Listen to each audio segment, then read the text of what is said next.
Tribes நேயர்களுக்கு வணக்கம். இன்றைய நிகழ்ச்சியில் நம்மோடு பேச அரசியல் விமர்சகர் தோழர் வில்லவன் ராமதாஸ் அவர்கள் இணைந்துள்ளார். வாருங்கள் அவர்கள் பேசுவோம். தோழர் வணக்கம். வணக்கம். நேற்று இரவு கோயம்பேட்டில் இருக்கக்கூடிய ஒரு தனியார் பப்பு அங்கே போயிட்டு வந்த ஒரு 2-3 சின்ன பொண்ணுங்க, அவங்க கூட 2 பசங்க போயிருக்கிறாங்க. அது பப்பில் நடந்த ஏதோ ஒரு தகராறில் அவங்க ரிட்டர்ன் வீட்டுக்கு போகும்போது அந்த இன்னொரு தரப்பு ஆட்கள் காரில் வந்தவங்க அவங்கள கார்லேயே அவங்க வண்டியை 2 வீலரை மோதி அவங்க ஸ்பாட்லேயே இறந்துட்டு இருக்கிறாங்க. இது ஒரு ஒரு உண்மையிலே ரொம்ப கவலைக்குரிய ஒரு விஷயமா பலராலும் பார்க்கப்படுது. ஏன்னா அவங்க ரொம்ப சின்ன பொண்ணாக இருக்கிறாங்க. எப்படி பப்புக்கு போனாங்க என்ற இந்த டிஸ்கஷன்லாம் வருது. அந்த பார் ஓனர் ரிலேஷன்ஸ் மீறி அவர் லேட்டாக நடத்துனது, இந்தமாரி நிறைய இடங்கள்ல இந்தமாரி நடந்துட்டு இருக்குது.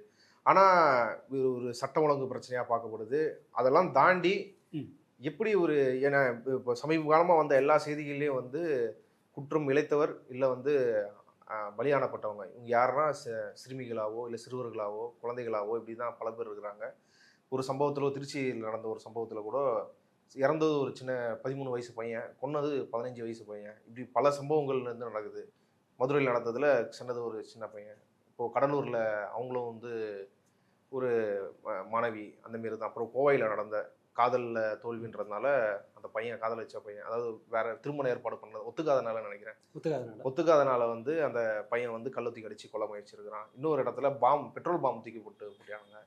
இப்படி சிறு வயதினர் இப்படிப்பட்ட விஷயங்களுக்கு ஆளாவது இல்லை இப்படிப்பட்ட விஷயங்களை செய்வது அப்படின்றது அதிகரிச்சுட்டு இருக்கிறதுக்கு என்ன காரணமா நீங்க பாக்குறீங்க?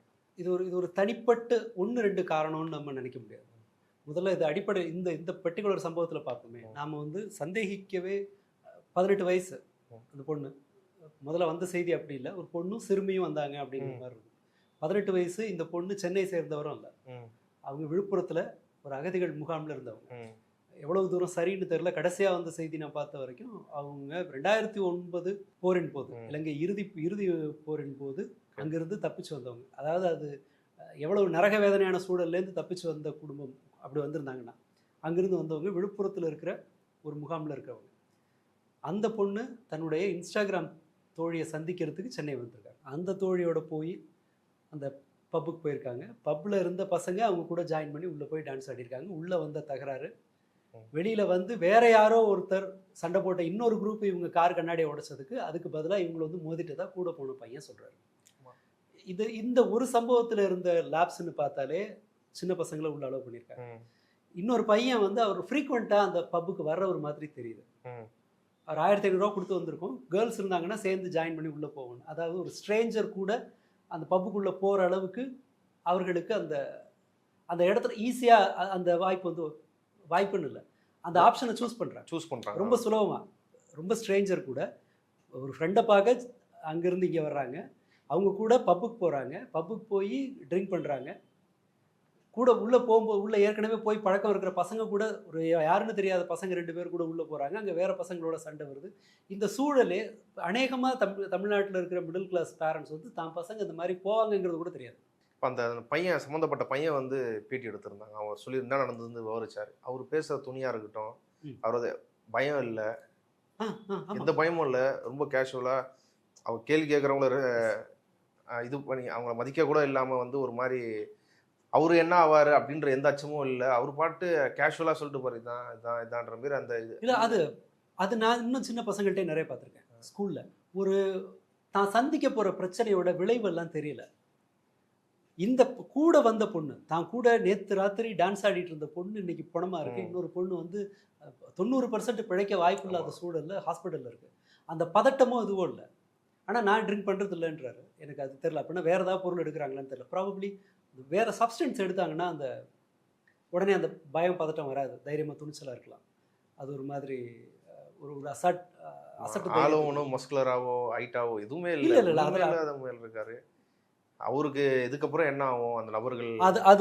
இதோட பெரிய பிரச்சனை தான். இவர்களுடைய மிக முக்கியமான பலவீனமான இந்த மாதிரி ஆப்ஷன் எடுக்கிறவங்கள நான் பார்க்குறது, அவங்களுக்கு எதிர்காலத்தை மதிப்பிட தெரியாது. இந்த தப்புல இன்னொன்று, இந்த குற்ற உணர்ச்சிகளை பாருங்க, நம்மளால அல்லது நம்ம இன்வால்வ் ஆன ஒரு இடத்துல ஒரு ஆள் இறந்து போயிருக்காங்க அப்படிங்கிறது. பட் அது ஜென்ரலாகவே அது கொஞ்சம் குறைஞ்சிருக்கு. நீங்கள் 13 வயசுல சூப்பர் ஈகோ 13-14 வயசுல டெவலப் ஆகிடும். இப்போ இருக்கிற காலத்தில் பார்த்தீங்கன்னா அது இன்னும் கொஞ்சம் ஏர்லியராகவே டெவலப் ஆகணும். ஏன்னா எல்லாம் சொல்கிறீங்க சூப்பர் ஈகோன்னா ஃப்ராய்டு சொல்கிறார் இல்லையா, இட் ஈகோ சூப்பர் ஈகோ. இட்ன்றது என்ன? அதாவது ஒரு எனக்கு வேணும்னா வேணும். ம். ஒரு குழந்தைங்கள பாருங்களேன், ஒரு 2 வயசு வரைக்கும் குழந்தை, அம்மா உடம்பு சரியில்லாம இருக்கா, அம்மாவுக்கு வேற வேலை இருக்கா, அதெல்லாம் தெரியாது. எனக்கு பால் வேணும்னா வேணும். எனக்கு பொம்மை வேணும்னா வேணும். உங்களோட கஷ்டத்தை பற்றியெல்லாம் அது மிருகங்களுக்கு இருக்கிற மாதிரி தான். இப்போ ஒரு ஒரு புலி வந்து சாப்பாடு குடுக்குறவருக்கு வந்து உடம்பு சரியில்லைன்னெல்லாம் அது பரிதாபப்பட தெரியாது இல்லையா அதுக்கு? அதுதான் அந்த ஸ்டேஜ். ஈகோங்கிறது ஒரு ஒரு டிஃபென்ஸ் மெக்கானிசம். அதாவது எனக்கு வேணும், உன் கஷ்டத்தை பற்றி எனக்கு கவலை இல்லை. ஆனால் ரொம்ப நை நைன்னு அழுதுனா எங்கள் அம்மா 4 சாத்து சாத்தும். அதனால் இந்த ஈகோ டாமினேட் பண்ணுற வயசில் ஒரு 8, 9 வயசு வரைக்கும் இருக்கும். அந்த வயசில் அவங்க என்ன செய்வாங்கன்னா, நேரம் பார்த்து அடம் பிடிப்பாங்க. இப்போ நீ ஃபோன் பார்க்கும்போது உன்னை தொந்தரவு பண்ணனா எனக்கு வேண்டியது கிடச்சிரும். அல்லது 2 பேரும் சண்டை போடும்போது அம்மாவும் அப்பாவும் சண்டை போட்டுட்டு இருக்கும்போது அம்மா கிட்ட ஒரு பெனிஃபிட் வாங்கிக்கலாம், இல்லை அப்பாட்ட வந்து பெனிஃபிட் வாங்கிக்கலாம். மாட்டி விடுறது இந்த வேலையெல்லாம் வந்து ஈகோவில் அது என்னன்னு சொன்னால் தன்னுடைய பாதுகாப்பை அஷ்யூர் பண்ணிக்கிட்டு ஒரு வேலையை தனக்கு வேண்டியதை சாதிச்சுக்குவாங்க. சூப்பர் ஈகோங்கிறது அதோட அடுத்த வெர்ஷன். அது அந்த இடத்துல தான் நீங்கள் மற்றவர்களை கன்சிடர் பண்ணுவீங்க. இது எனக்கு வேணும், ஆனால் இது இன்னொருத்தரை காயப்படுத்தி வரக்கூடாது. இது எனக்கு வேணும், ஆனால் இதை செஞ்சேன்னா இப்போ திருடுறதுன்னு வச்சுக்கோங்க.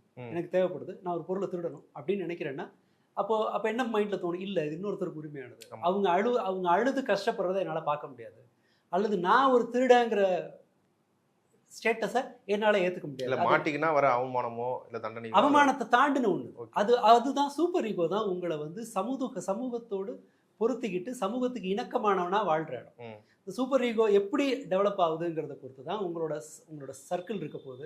நீங்கள் ஒரு லீடர் ஆக போகிறீங்களா, அல்லது நீங்கள் ஐசோலேட் ஆகி தனியாக இருக்க போகிறீங்களா? அது இல்லை, எனக்கு பெருசாக இல்லை, நான் என்ன பார்த்துட்டா போதும், எனக்கு பெருசாக யாரையும் தொந்தரவு பண்ண மாட்டேன், யாருக்கும் எதுவும் கொடுக்கவும் மாட்டேங்கிற இடத்துல போனீங்கன்னா நீங்கள் உரங்கட்டுவீங்க. ஒதுங்கிக்கிற மாதிரி இருக்கும். ஒரு சின்ன குரூப் உங்களுக்கு இருக்கும். அது ரொம்ப ஸ்ட்ராங்காக இருக்குன்னு சொன்னால் உங்களுக்கு ஒரு பெரிய குரூப் இருக்கும். நீங்கள் ஒரு சர்வீஸ் பண்ணுற ஆளாக இருக்க போகிறீங்களா, இல்லை ஒரு முரட்டுத்தனமான சூப்பர் ஈகோ ஒழுங்காக டெவலப் ஆகலன்னு வச்சுக்கோங்களேன், அவங்க வந்து ஒரு நார்சிசிஸ்டிக் பர்சனாலிட்டியாக வருவாங்க. தன்னை மட்டுமே அவங்க வந்து பொருட்படுத்துவாங்க. அல்லது ஒரு சிலர் வந்து இது இல்லை சூப்பர் ஈகோ ப்ராப்பராக டெவலப் ஆகலைன்னா அவங்க எல்லாரையும் சப்ளையராக மட்டும் நினைப்பாங்க. இப்போ ஆனால் வந்து அது அந்த உரிய வயசில் பெரும்பாலும் டெவலப் ஆகிறது இல்லை. அது எப்போ டெவலப் ஆகும்னா இந்த சோஷியல் மீடியா காலத்தில் சூப்பர் ஈகோ டெவலப் ஆகிறதுக்கான வாய்ப்பு குறைவு. எதனால்?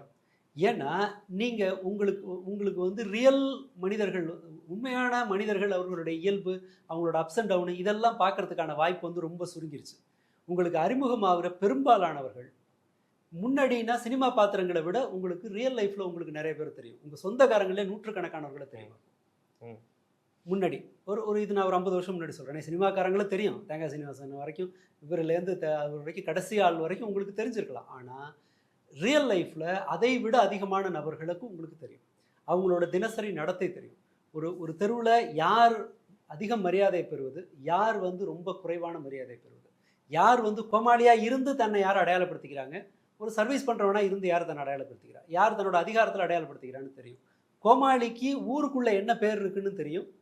அதிகாரம் பண்ணுறவனுக்கு பலவீனமாக இருக்கும்போது என்ன கிடைக்கும்னு அவங்களுக்கு தெரியும். த்ரூ அவுட் தேர் லைஃப் அல்லது வளர வளர அவங்களுக்கு இந்த இன்புட் வந்து தொடர்ந்து கிடைச்சிக்கிட்டே இருக்கும். ஆனால் இப்போது நமக்கு கிடைக்கிற அல்லது இந்த இணைய காலத்தில் பிறந்தவர்கள் இருக்காங்க இல்லையா, அவர்களுக்கு கிடைக்கிற பெரும்பாலான ரியல் லைஃப் ஆட்கள் ரொம்ப ரொம்ப குறைவு. அவங்க வாழ்க்கையில் வியாபித்திருப்பது எல்லாத்தையும் பார்த்தீங்கன்னா ஒரு காட்சி ஊடகத்தின் வழியாக, காட்சிகளாக மட்டும் ஏதோ ஒரு கருவியின் வழியாக கிடைக்கிறது தான். நீங்கள் ஒரு கருவியின் வழியாக எடிட் பண்ணி லைட்டிங் செட் பண்ணி ஸ்கிரிப்டோட ஒரு காட்சி ஒன்று வரும்போது அது எல்லாமே நாடகத்தனமானது. குறைஞ்சபட்சம் கால்வாசி ஆகுது. ஓகே, ஆமாம், அதுக்கு மேலே தான் இருக்கும். நான் சொல்கிறது எவ்வளவு ரியலாக நீங்கள் எடுத்தீங்கன்னாலும் அது ஒரு நாடகம் தான். ஸோ இந்த நாடகமாக இருக்கும்போது அண்ட் இப்போ அந்த இதில் பார்த்தீங்க சோஷியல் மீடியா தான் பெரும்பாலும் இவர்கள் புழங்குறது. சினிமா வந்தாலும் கூட அதில் everything is a content is everything லைஃப்பில். அவங்களுக்கு அவங்க யாரெல்லாம் பார்க்குறாங்களோ அவங்க எல்லாருமே இப்படி இருக்கிற ஒரு உலகத்திலிருந்து வரும்போது அந்த இடத்துலேருந்து என்ன சூப்பர் ஈகோ உங்களுக்கு டெவலப் ஆகும். அப்போது என்ன அந்த நேரத்தில் என்ன தோணும்னா, அதாவது டெவலப் ஆகிறதுக்கான அனுபவங்களே அவங்களுக்கு அந்த கிடைக்காது. அவங்களுக்கான அந்த பாதையை அடைக்கப்பட்டிருக்கு. இன்ஃபேக்ட் அது ரொம்ப இது ஒரு மோசமான ஒரு பாரடாக்ஸ். உலகத்தில் வந்து மனித சமூகம் தோன்றியதிலிருந்து ஒரு தலைமுறைக்கு எல்லாத்தினுடைய உச்சம் கிடைக்குதுன்னா அது இப்போ தான். கம்ஃபர்டான லைஃப் ஸ்டைல், படிக்கிறது உங்களுக்கு முன்பை விட ரொம்ப ஈஸி. பார்த்தீங்கன்னா வெவ்வேறு இதில் பார்த்தீங்கன்னா ஒரு புது வாய்ப்பை தேடி போகிறது. முன்னாடினா உங்களுக்கு ஒரு இன்ஜினியரிங் காலேஜ் ஒரு இது மிஸ் ஆச்சுன்னு வச்சுக்கோங்களேன், அடுத்து கிடைக்கிறதுனா அவ்வளோ லேஸ் இல்லை. ரொம்ப குறைவான எண்ணிக்கையில் காலேஜஸ் இருக்கும். அதை விட்டிங்கன்னா உங்களுக்கு டிப்ளமோ தான் போய் ஆகும். 1 மார்க் இல்லைன்னா உங்களுக்கு கதை முடிஞ்சது முன்பு. அதுக்கு இணையா வேற ஒன்று நீங்க தேடி போகவே முடியாது. இப்போ மெடிக்கல்ல ஆனா நீங்க இப்ப எல்லாராலையும் முடியாது இல்ல, வேற ஒரு ஆப்ஷன்றதால அதுக்கு ஒரு பணம் இருக்குல்ல, அதை கொடுத்தா தானே போக முடியும். அதான் அதாவது எல்லா பொருளாதார பின்புலத்தில் இருக்கிறவங்களுக்கும் அவர்களுக்கு 25 வருஷத்துக்கு முன்பு அந்த கேட்டகரியில இருந்தவங்களுக்கு என்னென்ன வாய்ப்பு இருந்ததோ அதை விட பன்மடங்கு அதிக வாய்ப்பு இப்போ இருக்கு. தேடுறது இன்டர்நெட்டுக்கு முன்னால தேடுறதே கஷ்டம். உங்களுக்கு எந்த காலேஜ் இருக்குங்கிறது யாரோ ஒருத்தர் தகவல் சொன்னா தான் தெரியும். அது அந்த வாய்ப்பு அதிகமாக இருக்குது. நம்ம கஷ்டம் இருக்குங்கிறது ஒரு பக்கம் இருந்தாலும் கூட முன்பு இருந்த பெரும்பாலான சிரமங்கள் குறைஞ்சிருக்கு. கம்ஃபர்ட்டாக ரொம்ப கம்ஃபர்ட்டாக இருக்காங்க. உங்களுக்கு சாப்பாட்டில் நீங்கள் நினச்சது எல்லாத்தையும் எடுத்துட முடியும். மற்ற எல்லா வேலைகளும் ஈஸியாக இருக்குது. டிரான்ஸ்போர்ட் இப்போ வந்து நான் டோட்டலாக 5 கிலோமீட்டர் நடக்க வேண்டிய தேவை வந்து ரொம்ப குறைவான குழந்தைகளுக்கு தான் இருக்குது. ஈவன் ரொம்ப மலைப்பிரதேசத்தில் இருக்க குழந்தைகளுக்கு, ரொம்ப ரிமோட்டாக இருக்கிற வனப்பகுதிகளில் இருக்கவங்களுக்கு வேணா இருக்கலாம்.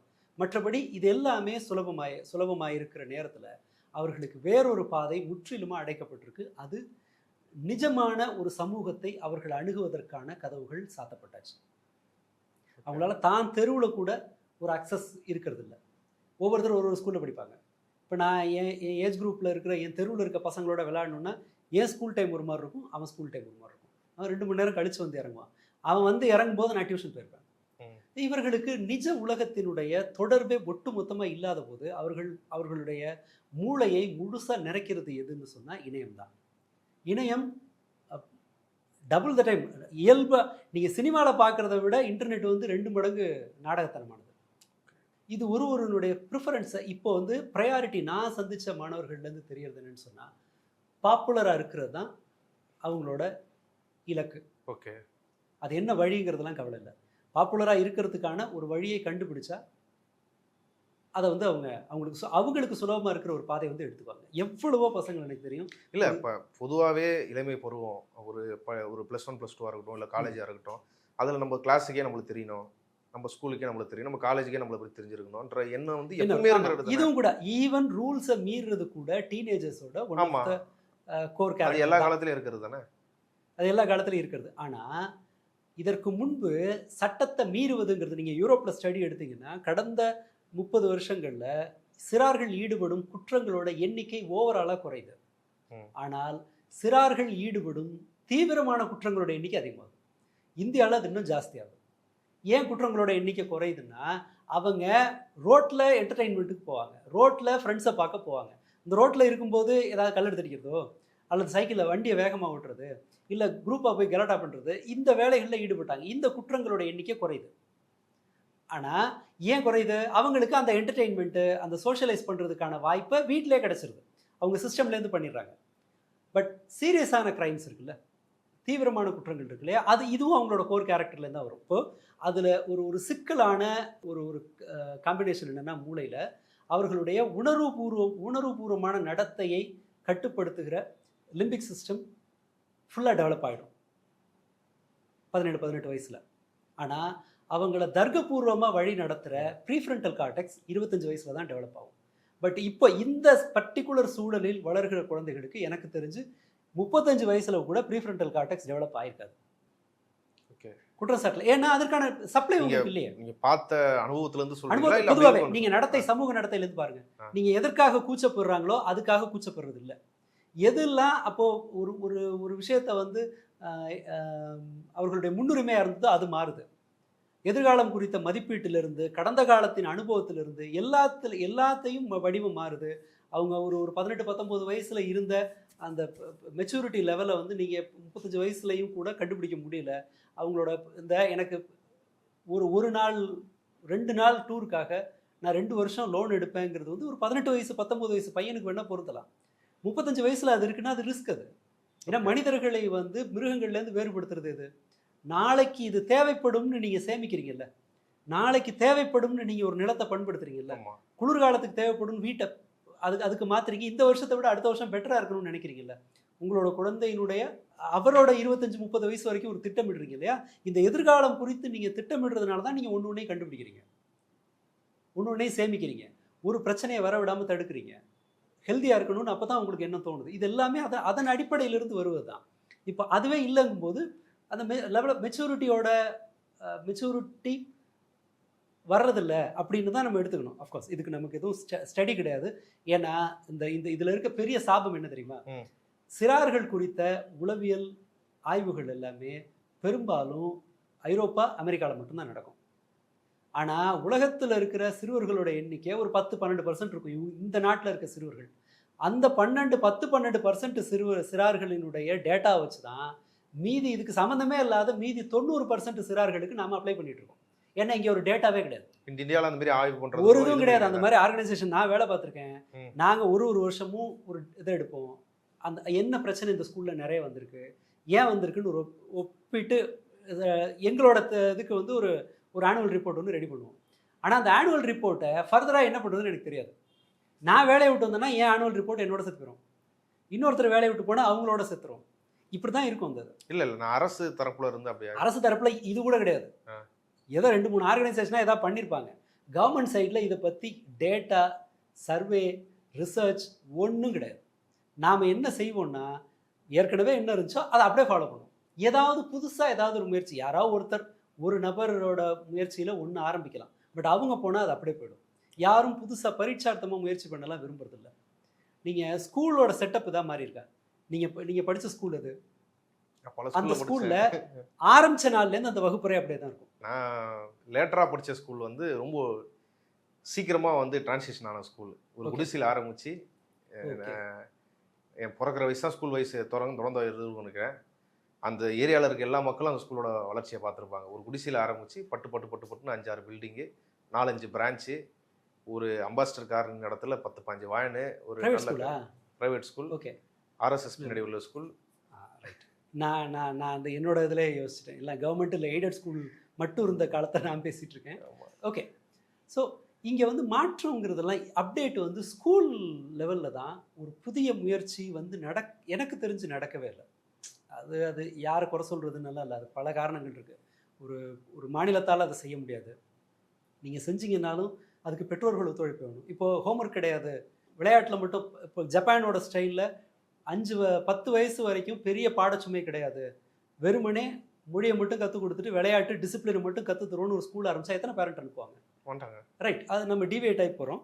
நான் இந்த இதுக்கு வரேன். ஆமாம். ஸோ இல்லை, எனக்கு கேள்வி என்னென்னா, இப்போது இதே காலகட்டத்தில் தான் வந்து இளைஞர்கள் வந்து அரசியலை தீர்மானிக்கிற இடத்துல இருக்கிறாங்க. அடுத்த எலெக்ஷனுக்குலாம் இப்போ 15 வயசில் இருக்கிறவங்களாம் அவங்க ஃபேக்டர்ஸும் அவசியம். அவங்கள கணக்கில் எடுத்தும் இயக்கங்கள், அரசியல்வாதிகள், கட்சிகள் வந்து வேலை செய்ய வேண்டியது இருக்குது, அவங்க ஓட்டை கன்சல்டேட் பண்ணுறதுக்கு. அந்த அளவுக்கு இவங்களோட, அதாவது வின்னிங் டிசைட் பண்ணுற அந்த பர்சன்ட்டில் இவங்க பர்சன்ட்டை வந்து ரொம்ப முக்கியமானதுன்ற மாரி கவனிக்கப்படுது. விஜய் வந்ததுக்கு அப்புறமேட்டு எல்லாரும் இன்னும் அரசியலை வந்து அதிகமாக பார்க்குறாங்க, இளைஞர்கள் எல்லாரும் அதிகமாக பார்க்குறாங்க. சட்டமன்றத்தை கூட நீ கூட விஜய் அவர்கள் பேசும்போது கூட அசம்பிளியை போய் இவ்வளோ பேர் புதுசாக ரீல்ஸ் பார்த்துட்டு இருந்தவங்க அசம்பிளியை பார்க்குறாங்கன்றது எனக்கு பெருமையாக தான் இருக்குது, சந்தோஷமாக தான் இருக்குதுன்றதை அவர் சொல்கிறாரு. இது சீரியஸாக ஒரு விஷயம் நடந்துக்கிட்டு இருக்கு. முன்னெல்லாம் சட்டசபையில் யார் பேசுனா நமக்கு என்ன, யார் அடிச்சுக்கிட்டா நமக்கு என்னன்ற இந்த கூட்டம்லாம் இப்போ சட்டசபையில் என்ன நடக்குது, என்ன பேசிக்கிறாங்கன்றது ரொம்ப உன்னிப்பாக கவனிக்கிறாங்க. கவனிச்சிங்களா? திமுக ஸ்டைல்லையே சொல்லணும்னா ரீல்ஸ் போட்ட கூட்டம்லாம் இப்போ நியூஸ் பார்த்துக்கிட்டு இருக்கிறாங்க. அதில் நமக்கு சந்தோஷம் தான், பெருமை தான். இப்படி ஒரு அப்ரிசியேஷன் வந்து இந்த தலைமுறைக்கு கிடைக்கும் போது எப்பவுமே இல்லாத, இந்த தலைமுறையில் இல்லாத இளைஞர்கள் இவ்வளோ ஆர்வமாக வந்து அரசியலில் பார்க்குறாங்க அப்படின்ற போது இது ரெண்டும் கான்ட்ராடிக்ஷனாக இருக்குதுல்ல. பிரச்சனைகளும் அதிகமாக இவங்கக்கிட்ட தான் சூழ்ந்து இருக்குது. இவங்க தான் வந்து இப்போது ஒரு புரட்சியை உண்டாகிருக்கிறாங்கன்ற மாரியான ஒரு தோற்றத்தையும் வந்து இவங்க பெண்களும் சேர்த்து சொல்கிறாங்க. ஆனால் இவங்க ஒரு இதுவாக சொல்கிறாங்கல்ல, அது எப்படி எடுத்துக்கிறது?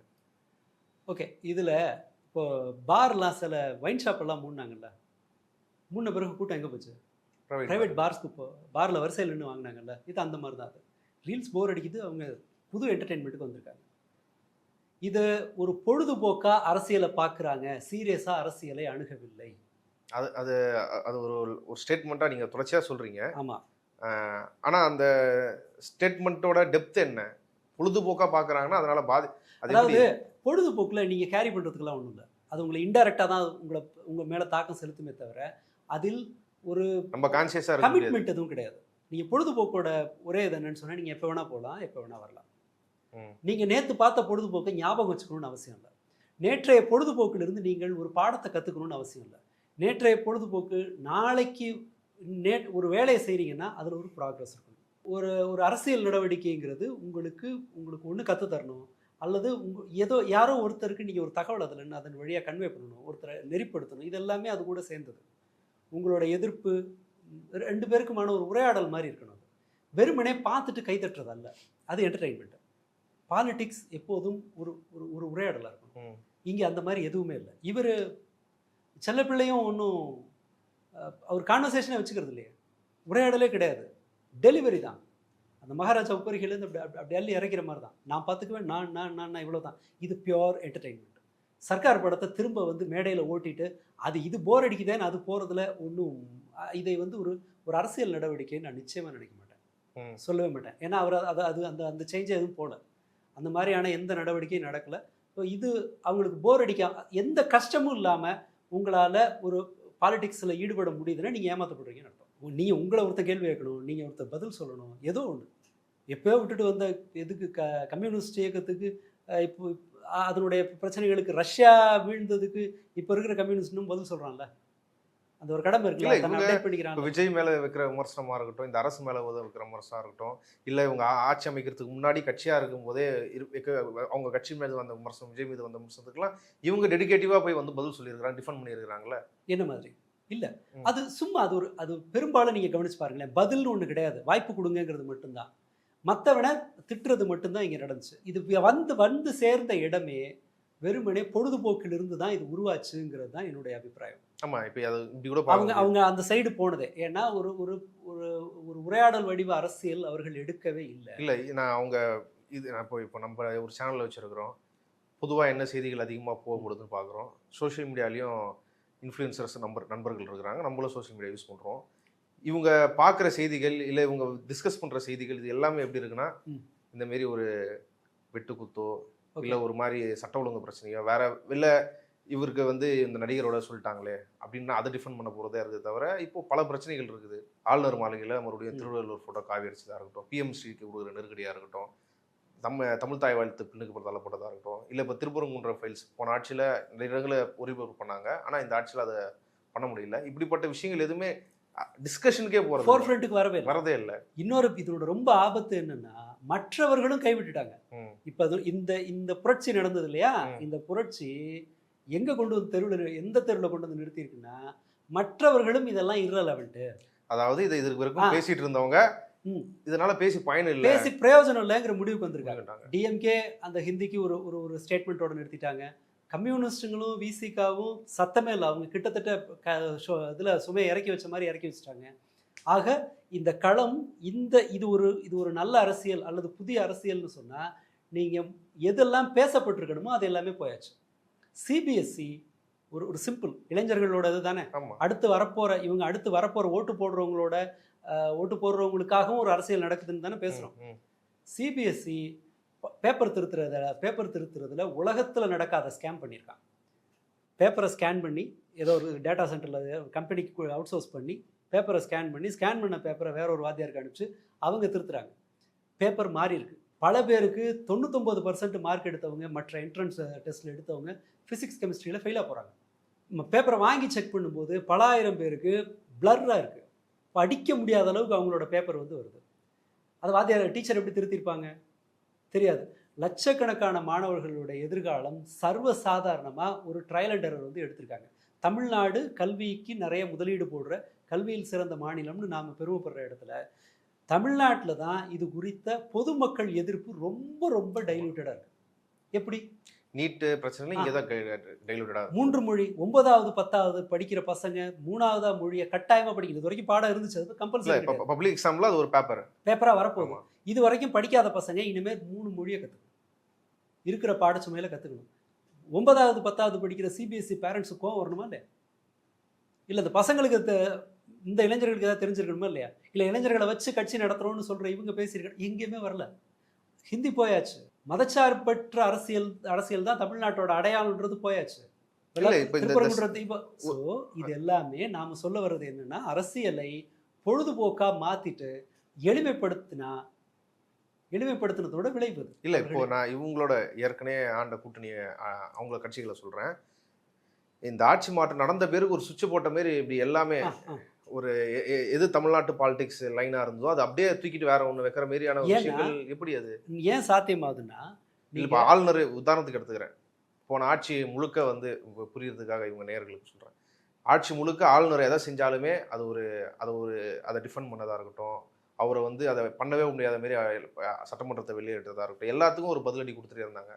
ஆளுநருன்றதே ஒரு ட்ரோல் மெட்டீரியாவில் வந்து தமிழ்நாட்டில் சோஷியல் மீடியாவில் இருக்கிறவங்க பார்த்தாங்க. மக்களுக்கும் ஓரளவுக்கு அது போய் சேர்ந்தது. ஆனால் இந்த ஆட்சியில் ஆளுநர் வந்து ஒரு டாமினன்ட் ஃபிகராக இருக்கிற மாதிரியான ஆளுநர்கிட்ட ரிக்வஸ்ட் ஆக முடியும். ஆளுநர் சொல்லிட்டு அதை மாற்றி செய்ய முடியாதுன்றத அந்த டிரான்ஸ்லேஷன் எப்படி ஒரே இதில் வந்துடுது. அது ஆளுங்கட்சியும் செய்யலை, எதிர்கட்சிகளும் அதை ஒன்று வலுவாக எதுவும் செஞ்ச மாதிரி இல்லையே. அதை அடாப்ட் பண்ணது எப்படி? பழசுல அந்த செக் அண்ட் பேலன்ஸ் இருந்தது. இப்போ திமுக சைலண்டாக இருந்ததுன்னு சொன்னால் கூட இருக்க கட்சிகள் அதை விட மாட்டாங்க. ஒரு இஸ்லாமிய எதிர்ப்பு நடவடிக்கை வருதுன்னு சொன்னால் திமுகவே பதில் சொல் அப்படின்னு சோஷியல் மீடியாவில் ஒரு டீம் கிளம்பும். அந்த மாடு வெட்டத்தை அதுலேயும் தான் அப்படி நடந்தது. அப்போ இஸ்லாமியர்கள் தொடர்பான பிரச்சனைன்னு சொன்னால் ஐயுஎம்எல்ஓ மற்ற இஸ்லாமிய அமைப்புகளும் டிஎம்கே மேலே ப்ரெஷர் போடும். டிஎம்கே கூட இருக்காங்கல்ல, இப்போ சைலண்டாக இருக்காங்கல்ல. இப்போ அதான் இந்த அரசியலுக்கு வேல்யூ இல்லைன்னு முடிவு பண்ணிட்டாங்க. ஒன்று. அதே போல் தலித் அட்ராசிட்டி வரும்போது இதுக்குன்னே ஜெயலலிதா பீரியடில் ரெஸ்ட் இதில் ஓய்வில் இருக்கவங்கலாம் ஃபுல் ஆக்டிவேஷனில் வருவாங்க. இங்கே வந்து வெறுமனே டிஎம்கேவுக்கு மட்டும் ப்ரெஷர்னு இல்லை, அந்த ப்ரெஷரை வந்து விசிகா மேலே போடுவாங்க. பெரிய திருமாவளவனை டார்கெட் பண்ண ஏராளமான தலித் ஆக்டிவிஸ்டுங்க உண்டு. இப்போ கொஞ்சம் ஹைபர்னேஷன் மோட்ல இருப்பாங்கன்னு நினைக்கிறேன். இப்போ அவங்க பேசுறதே கிடையாது. தேவை ஒர்க் அவுட் ஆகாது, மதிக்க மாட்டாங்க. இல்ல இப்போ விஜய் நீங்க சொன்னாரு, நீங்க வாங்கி கொடுக்காத ஆளுக்கு அழுதா கண்டுக்காத பெற்றோர்கள்ட்ட குழந்தை வந்து அடமே பிடிக்காது. ஓகே, புரியுது. எங்க ரெஸ்பான்ஸ் வருமோ அப்பதான் குழந்தை அடம் பிடிக்கும். அதை மாதிரி தான் இவங்க சைலண்ட் மோடுக்கு போயிட்டாங்க. ஸோ இப்போ வெறுமனே ஒருவேளை டிஎம்கே தன்னால் செய்யறதுக்கான ப்ரெஷர் அவங்க பேரில் வரும். ஒருவேளை அவங்க செய்யலைன்னா நீ ஏன் செய்யலைன்னு கேட்கறதுக்கு பக்கத்தில் 4 பேர் இருந்தாங்க. இப்போ அந்த 4 பேரும் இப்படி போனதுனால ஹைஜாக் பண்ணிட்டு போயிட்ட பிறகு அவர்கள் அங்கே ஐக்கியமான பிறகு இது ஒரு யாருக்கும் தேவையில்லாத லக்கேஜாக போயிடுச்சு. நாம் எதை யூனிக்னுமோ மற்ற மாநிலத்தில் நூற்றாண்டு கால அடையாளம்னு சொன்னமோ அதை வந்து சிம்பிளா ஒரு எலெக்ஷன்ல தொடச்சி எடுத்த மாதிரி இல்லை. அப்படின்னா நான் இதுக்கு தகுதியோட தான் சொசைட்டி இருந்திருக்கு. ஒரு செக்ஷன் அதன் மீது இல்லை எப்போ இறக்கி வைப்போன்னு எல்லாம் நினைச்சாங்களான்னு எனக்கு தெரியல. இந்த லக்கேஜை எப்படா இறக்கி வைப்போம்னு நினைச்சாங்களா என்னன்னு தெரியல. சரி, இது விவாதத்திலேருந்து கொஞ்சம் வேறுபட்டது. இது நடந்தே இது எங்கிருந்து வருதுன்னு இல்லை, அது இதுல இருந்து சொல்றேன். அந்த இளைஞர்கள் பாலிடிக்ஸ் வர்றாங்கன்றது ஒரிஜினல் பாலிடிக்ஸ் மேல எந்த பாலிடிக்ஸ்ல இருந்து போறாங்கன்னு தான் வச்சுக்கணும். அப்படிதான் இதெல்லாம் நடக்கலைன்னா இளைஞர்கள் பாலிடிக்ஸ்க்கு வரல, பாலிடிக்ஸ் விட்டு போறாங்க. வயசானவங்க பேசிட்டு இருக்காங்க, இவர்கள் உள்ள வர்றாங்கன்னு சொன்னா இதெல்லாம் இன்னும் தீவிரமா பேசப்படணும். எப்போதும் இளைஞர்கள் உள்ள வரும்போது வேலையின்மை ஒரு பிரச்சனையா பேசப்படணும். அது மாதிரி ஏதாவது நடந்திருக்கா? இல்ல. போராட்டம் நடக்கிறது என்ன? பஸ் வரல, கரண்ட் வரல, தண்ணி வரலங்கிறது மட்டும்தான் போராட்டம். வேலை வாய்ப்பு நார்த் இந்தியாவில் போராடுறான். சிபிஎஸ்சி பேப்பருக்காக நார்த் இந்தியாவில் சண்டை போடுறாங்க. நார்த் இந்தியாவில் வேலை வாய்ப்புக்காக சண்டை நடக்குது. இந்த காக்ரோச் ஜனதா பார்ட்டி அதனுடைய ரெஸ்பான்ஸ் எல்லாம் இதை தான் காட்டுது. ஆனால் தமிழ்நாடு ஒரு டெட் சைலன்ஸில் இருக்குது. அதனால தான் நான் ரொம்ப ஸ்ட்ராங்காக சொல்கிறேன், இது சுமாராக ஒரு 25 வருஷம் இந்த அல்ட்ரா கம்ஃபர்ட் பிராட்டப்னால மக்கள் ஒரு என்டர்டெயின்மெண்ட் அடிக்ஷனுக்கு போயிருக்காங்க. அந்த அடிக்ஷனோட ப்ராடக்டாக பசங்க வர்றாங்க. நான் குறையே சொல்லலை. நான் இளைஞர்களை சீரியஸாக நான் அவங்க கூட இப்போ இருக்கிற 25 வயசில் இருக்க இளைஞர்கள் இருந்தபோது தான் நான் அவங்களோட ஸ்கூல் டைமில் தான் நான் கவுன்சிலராக வேலை பார்த்துருக்கேன். இந்த பிரச்சனைகள்லாம் நம்ம அப்போவே ஐடென்டிஃபை பண்ணணும். நீங்கள் அப்பால் ஒரு வாசிப்பை மேற்கொள்வதற்கு அவர்களுக்கு வந்து 2017-18 வந்து ரீடிங்கிறது ஒரு தேவையில்லாத சுமையாக மாற ஆரம்பிச்சிருச்சு. பணக்கார பசங்கிட்ட அப்போ தான் அந்த டேட்டா உள்ளே நுழையுது, டேட்டா பயன்படுத்துறதுங்கிறது அவங்களுக்கு இது ஒரு தண்ட சுமையாக மாற ஆரம்பிச்சது. இந்த என்டர்டெயின்மெண்ட் அடிக்ஷன் பல சமயங்களில் நீங்கள் மாணவர்கள் மத்தியில் போனீங்கன்னா அவங்க கூட ஒரு 1 hour ஒரு மியூட் விட்னஸாக அங்கே உட்காந்து நீங்கள் கேட்டிங்கன்னா அவர்களுடைய ஒட்டுமொத்த உரையாடலும் சமூக ஊடக பிரபலங்கள், சினிமா, இவ்வளோ தான் இருக்கும். ஸ்கூல் பசங்கள்லேருந்தே சொல்கிறேன், 8வது 7வது படிக்கிற பசங்கள்லேருந்து ஈவன் பிரைமரி ஸ்கூல் லெவலில் பார்த்தீங்கன்னா சீரியல் பேசுகிற பசங்களை நான் பார்த்துருக்கேன். ஓகே, நாகினி அதெல்லாம் பேசுகிற பசங்க அதெல்லாம் பார்த்துருக்கேன். சீரியல் டைலாக்ஸ் பேசுகிற பசங்களை பார்த்துருக்கேன். அது இப்போ வரைக்கும் தொடருது. அது கேட்டால் எங்கள் மாமியார் பார்க்குறாங்க எதுன்னு சொல்லுவாங்க. பட் சீரியலை பார்க்குற பசங்களுக்கு ஒரு அந்த அது இன்னும் நாடகம் இல்லை. அதாவது அது கொஞ்சம் கொஞ்சமாக என்ன செய்யும்னா உங்களை எல்லார் மேலேயும் சந்தேகப்பட வைக்கும். சீரியலோட ரொம்ப தர்த்தம் பிடிச்ச ஒரு விளைவு என்னன்னு சொன்னால் உங்களை சுற்றி இருக்கிற எல்லார் மீதும் எல்லாரும் உங்களுக்கு எதிராக பிளான் போடுறாங்கன்னு நம்ப வச்சிடும். ரொம்ப சின்ன பசங்களில் போனால் குழந்தைன்னா நமக்கு வந்து இப்போ திடீர்னு நம்ம 20 வயசு வரைக்கும் இயல்பாக வாழ்கிறோம். அதன் பிறகு சீரியல் பார்க்கணும்னா அட்லீஸ்ட் உங்களுடைய தர்க்க அறிவுக்கும் ஓகே. உணர்வுபூர்வமான மூளைக்குமான ஒரு ஒரு போட்டி இருக்கும். உங்களுடைய புத்திசாலித்தனம் வேலை செய்யறதுக்கான வாய்ப்பு உண்டு. இங்கே புத்திசாலித்தனமே சுவிட்ச் ஆஃப்ல இருக்கு. அதற்கான ஸ்பேஸே இல்லையே. பல சமயங்களில் குழந்தைங்கள்ட்ட எக்ஸ்ட்ரா பாடத்துக்கு வெளியில் ஒரு பேப்பரை கொடுத்து வாசிக்க சொல்லும்போது அது ஒரு பனிஷ்மெண்ட் மாதிரி தான் பார்த்துருக்காங்க பசங்க. எதுக்காக இதை நான் படிக்கணும், இந்த கேள்வி இருக்குது. ரைட், இது எங்கள் குற்றத்தோட தொடர்பில் வந்து சேருதுன்னா, டீனேஜ் வந்து இந்த ஒரு முரண்பாடு சொன்னாலே தர்க்க அறிவு ப்ரீஃப்ரண்டல் கார்டெக்ஸ் வளர்ந்துருக்காது, உங்களோட லிம்பிக் சிஸ்டம் ஸ்ட்ராங்காக இருக்கும். அப்போது ரொம்ப ஸ்ட்ராங்காக இருக்கிற ஒன்றுக்கான ஃபீட் என்ன, உங்களுடைய உணர்வை காம்ப்ரமைஸ் பண்ணுறதுக்கான ஒரு செயல் இருந்தால், ஒரு உணர்வை பாசிஃபை பண்ணுறதுக்கான ஒரு செயல் செஞ்சிங்கன்னா போதும். என்னென்ன உணர்வு, எனக்கு உற்சாகமாக இருக்கேன், ஓடணும் போல் இருக்குது, பைக் எடுத்துகிட்டு கார் எடுத்துகிட்டு வேகமாக ஓட்டு, அது வந்து ஒரு அந்த சிஸ்டத்தை வந்து சமாதானப்படுத்துறதுக்கான வழி. அறிவுபூர்வமான ஒரு தேவை இருக்குன்னு சொன்னால் நீங்கள் உழைப்பீங்க, வாசிப்பீங்க, வேற ஒருத்தர்கிட்ட சந்தேகம் கேட்பீங்க, அதற்காக ஒரு முயற்சி எடுப்பீங்க, இல்லை புதுசாக ஒரு ஆர்ட் ஃபார்ம் ஒன்று கற்றுக்கிறீங்கன்னு நினச்சிங்கன்னா அதை செய்வீங்க. இது வந்து அப்படி கிடையாது. வெறுமனே உணர்வை சாட்டிஸ்ஃபை பண்ணுறது. அழுக வருதா, மூட் அவுட்டாக இருக்குது, மூட் அவுட்டாக இருக்கிறதுக்கான ஒரு கண்டென்ட்டை பார்க்கலாம். கோவம் வருது, கோவத்தை குறைக்கிறதுக்கு வேற ஒன்று செய்யலாம். இதனால் பிரச்சனை என்னன்னு சொன்னால், உணர்வுபூர்வமான மூளை வந்து விளைவுகளை பற்றி கவலைப்படாது. விளைவுகளை பற்றி நீங்கள் கவலைப்படணும்னா உங்களோட ப்ரீஃப்ரண்டல் கார்டெக்ஸ், அந்த cognitive portion of your brain இருக்கு இல்லையா, அதுதான் வேலை செய்யும். நமக்கு எப்போதுமே தோணும், சினிமாவில் ஒரு சண்டை நடக்குது, ஒரு வில்லன் ஏதோ பண்ண போகிறான், நமக்கு டக்குன்னு உள்ள தோணுதில்ல, எப்படியாவது அது நடந்துடணும்னு நமக்கு தோணுதில்லை, அதை செஞ்சணும்னு நமக்கே கிட்டத்தட்ட நாம் அந்த கேரக்டரோட நாம் ஒன்றுவோம். ஆனால் நம்முடைய சின்ன குழந்தைங்கள அது இன்னும் ஜாஸ்தி இருக்கும். வேகமாக நடக்கிற, வேகமாக டைலாக் பேசுகிற, இந்த தலையை சிக்கோதுற ரஜினிக்கு சின்ன பசங்கள்லாம் அடிக்ட் ஆகிருப்பாங்க இல்லையா முன்னாடி, அதை போல். அதனால தான் காட்சியெல்லாம் வேகமாக வைப்பாங்க. ஹரி படத்துல எல்லாம் ஓடிக்கிட்டே இருக்கும், பிளான் பண்ணிகிட்டே இருப்பாங்க. படத்தில் பார்த்தா தெரியும். இப்படி வந்து இந்த என்டர்டெயின்மெண்ட் மட்டும் இவங்க உள்ளே போகும்போது, அவங்க தர்க்க அறிவை பயன்படுத்துறதுக்கான தேவையே இல்லைங்கும் போது, அப்போ என்ன ஆகும்னா, ஒரு குற்றம் நடக்கிறதுக்கான சூழல் உருவானால் அவர்கள் குற்றம் இழைப்பார்கள். இந்த சண்டையிலையும் கூட முதல்ல மோதுற மாதிரி போயிருக்கானுங்க, லேசாக இடிச்சிருக்காங்க. இந்த பசங்க இன்னும் வேகமாக வண்டி ஓட்டியிருக்காங்க. ஸோ அப்போவாவது அவனோட அந்த வண்டி ஓட்டினவனுக்கு புத்தி வேலை செஞ்சுருக்கணும். நம்ம தேவையில்லாத ரிஸ்க் எடுக்கணும். இவங்க யாருக்கும் உள்ளே போகிறது தெரியாது. நீங்கள் சந்தேகம் இருந்தால் உங்களுக்கு தெரிஞ்ச இந்த சிறைச்சாலைகளில் உள்ள ஆளை, புதுசாக குற்றம் பண்ணிட்டு வர்ற 22 வயசுக்கு உட்பட்டவர்கள்ட்ட ஒரு இன்டர்வியூ எடுத்து பாருங்க. அவங்க யாருக்கும் தான் பண்ணது தப்புங்கிற எண்ணமே இருக்காது. அதான் அகைன் மறுபடியும் அந்த பையன், சின்ன பையன் கொடுத்த பேட்டிலாம் அவருக்கு அப்படி எந்த கில்ட்டும் இல்லை, அந்த இதுவே இல்லை. நான் ஸ்கூல் லெவல்லையும் பார்க்குறேன். அந்த இளைஞர்களும் சரி, சண்டை போடுறது வேற, ஏதோ பண்ணிட்டான், ஈகோ ட்ரிகர் பண்ணிட்டான், அடிக்கிறது வேற, அதெல்லாம் வேற. காரை கொண்டு போய் இடிச்சு அது இடிச்சா செத்துருவாங்கன்றது எல்லாருக்கும் தெரியும். அந்த மனநிலைமை அவங்களும் இளைஞர்கள் தான். ஆமாம், இல்லை அதுதான் இது கொஞ்சம் கொஞ்சமாக இந்த டேமேஜோட விளைவை நாம் பார்க்குறோம். இதை வந்து ஒற்றை சம்பவமாக புரிஞ்சுக்கிட்டு முட்டாள்தனம் பண்ணுறாங்க. அடுத்து இதோட சரி, நம்ம சைக்கலாஜிக்கலாக அந்த போர்ஷனை முடிச்சிடும். இவங்களுக்கு இந்த எங்கேருந்து இவங்கெல்லாம் உருவாக வாய்ப்பு இருக்குன்னு சொன்னால், அதிக செல்லம், அதிக கண்டிப்பும் ஒரு வகையில். அது ரொம்ப செல்லம் கொடுக்குறவங்க மோஸ்ட் ப்ராப்ளி அவங்க வந்து தன்னை காயப்படுத்திட்டு அடுத்தவங்களை மிரட்ட வாய்ப்பு இருக்கும். அதிக கண்டிப்பு அராஜகமாக பண்ணுறதுக்கு வாய்ப்பு இருக்கும் முன்னாடி. பட் இப்போ செல்லம் கொடுக்குறவங்களும் அந்த எக்ஸைட்மெண்ட்டுக்காக ரிஸ்க் எடுக்கிறதுங்கிறது செல்லம் கொடுக்குற பசங்க. சில பார்த்துருக்கேன் சேனல்கள் தான், தனிப்பட்ட எக்ஸ்பீரியன்ஸ் கிடையாது. சில சேனல்கள் வந்து பெற்றோர்களே குழந்தைகள் ஒரு சேனல் ஓப்பன் பண்ணுறாங்க. குழந்தைய எப்படியே ட்ரைன் பண்ணணும், அவங்க என்னமா அந்த சேனலில் பர்ஃபார்ம் பண்ணணும், எப்படி அதை கொண்டு வரணும் அப்படின்றதெல்லாம் ட்ரெயின் பண்ணுறது வருது. அதெல்லாம் பிரச்சனை தானா, இல்லை அது ஓகே அப்படின்றது? அதுவும் பிரச்சனை தான். பட் இதோட வைட் ஸ்ப்ரெட்டாக இருக்கிற பிரச்சனையோடு ஒப்பிடும்போது அது சின்ன போர்ஷன்.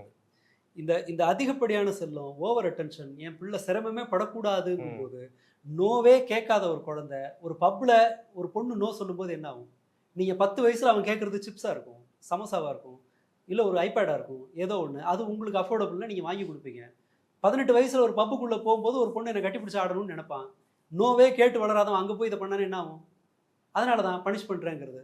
பட் இந்த வயலன்ஸை சினிமா கணக்கு வழக்கு இல்லாமல் சப்ளை பண்ணுது. சினிமானா நான் வெறும் இதில் வர இதையும் சொல்கிறேன், இந்த வெப் சீரீஸ்லையும் சேர்த்தே தான் சொல்கிறேன். காட்சி வடிவத்தில் வர்ற எல்லாமே கொண்டாடப்படக்கூடிய டைரக்டர் எல்லாருமே அந்த மாதிரி சம்பவங்களை பண்ணாங்க. அந்த மாதிரியான படங்களை எடுத்தவங்க தான். அந்த மாதிரி படங்கள் எடுக்க இப்போவும் சினிமாவில் ஒரு சேஃப் பெட் எதுன்னா வயலன்ஸ் தான். வன்முறை அவர்களுக்கு வந்து முன்மூளை வேலை செய்யலை, ரொம்ப பயன்படுத்தப்படலை. இல்லை, அதுக்குள்ளே போகிறதுக்கு முன்னாடி மறுபடியும் குடும்பம், உங்கள் பேரண்ட்ஸை பற்றியே இப்போ அதை நீங்கள் சொன்னதுலேயே இருக்குது. இதுக்கு ரொம்ப அடிக்கவும் கூடாது, எதுவுமே பார்க்க விடாமல் மொத்தமாக திணிச்சு ஒரு இடத்துல உட்கார வைக்கவும் முடியாது. அது ஒரு பிரச்சனையாக இருக்குது. இன்னொரு பக்கம் இந்த அந்த சின்ன பொண்ணால் வர முடியுது இல்லை, அங்கேருந்து இங்கே பப்பு வரைக்கும் வர இந்தமாரி அனுமதிக்கிறதுன்றதும் பிரச்சனை. எப்படி தான் அதை அதை எப்படி தான் புரிஞ்சுக்கிறது? அது கஷ்டம். அது நான் என்னோட சின்ன அனுபவத்திலையும் அறிவுலையும் அதுக்கு பரிந்துரை கொடுக்க முடியாது. ஆனால் சில அதுக்கான க்ளூவை கொடுக்கலாம். நீங்கள் ரேண்டமாக ஸ்டான்லி மெடிக்கல் காலேஜில் படிக்கிறவங்களோ மெட்ராஸ் மெடிக்கல் காலேஜில் படிக்கிற பசங்களையோ ஒரு 20 பேரை ரேண்டமாக எடுத்து அவங்களோட எம்பத்தி, மற்றவங்க பேரில் அவங்க அக்கறை காட்டுறது, இதை மெஷர் பண்ணிவிட்டு நீங்கள் அப்படியே நகர்ந்து போய் விஐடியில் படிக்கிற இதே ரேஞ்சில் இதே சமூக பின்புலத்துலேருந்து வந்திருக்கிறவர்களை அங்கேருந்து ஒரு 20 பேரை எடுத்துகிட்டு வந்து அவங்களோட அந்த எம்பத்தி இதெல்லாம் செக் பண்ணிங்கன்னு வச்சுக்கோங்களேன், எம்எம்சியில் இருக்கவங்களுக்கு ரொம்ப நிறைய இருக்கும். ஏன்னா அவர்களுடைய வாழ்க்கையில் கஷ்டப்படுறவங்கள பார்க்க வேண்டிய நிர்பந்தம் இருக்குது. பிடிக்குதோ பிடிக்கலையோ நீங்கள் வந்து வழியில் துடிக்கிற ஒருத்தனை போய் நீங்கள் அட்டன் பண்ணணும். அறிமுகமாகறான், சர்வீஸ் பண்ணுறது 2ஆம் பட்சம்.